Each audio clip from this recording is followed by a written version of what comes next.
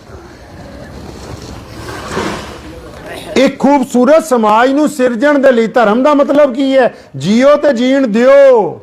ਹੁਣ ਤਾਂ ਲੋਕੀ ਆਪਾਂ ਕਹਿੰਦੇ ਨਹੀਂ ਨਹੀਂ ਆਪਾਂ ਹੀ ਜੀਣਾ, ਦੂਜੇ ਨੂੰ ਜੀਣ ਦਾ ਕੋਈ ਹੱਕ ਹੀ ਨਹੀਂ ਹੈ। ਹੁਣ ਤਾਂ ਸਾਰੀ ਦਿਹਾੜੀ ਮੈਂ ਜਿਹਨੂੰ ਮਰਜ਼ੀ ਮਿਲ ਲੋ, ਮੈਂ ਕੀਤਾ ਤੇ ਅੱਲਾਹ ਤਾਲਾ ਨੂੰ ਸ਼ੈਤਾਨ ਨਾਲ ਕੀ ਰਫੜ ਪੈ ਗਿਆ ਬਈ? ਸ਼ੈਤਾਨ ਜਿਹੜਾ ਸੀ ਉਹ ਵੀ ਵੱਡੇ ਫਰਿਸ਼ਤਿਆਂ ਚੋਂ ਸੀ ਨਾ,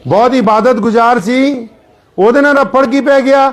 ਜਦੋਂ ਅੱਲਾਹ ਨੇ ਆਦਮ ਨੂੰ ਬਣਾਇਆ ਫਰਮਾਇਆ ਚਲੋ ਮੈਂ ਆਪਣੇ ਹੱਥੀ ਬਣਾਇਆ, ਸਿਜਦਾ ਤਾਜ਼ੀਮ ਨਹੀਂ ਕਰੋ। ਉਹਨੇ ਆਹ ਲਫ਼ਜ਼ ਇਸਤੇਮਾਲ ਕੀਤਾ ਜਿਹੜਾ ਅਸੀਂ ਕਰਦੇ ਰੋਜ਼, ਕੀ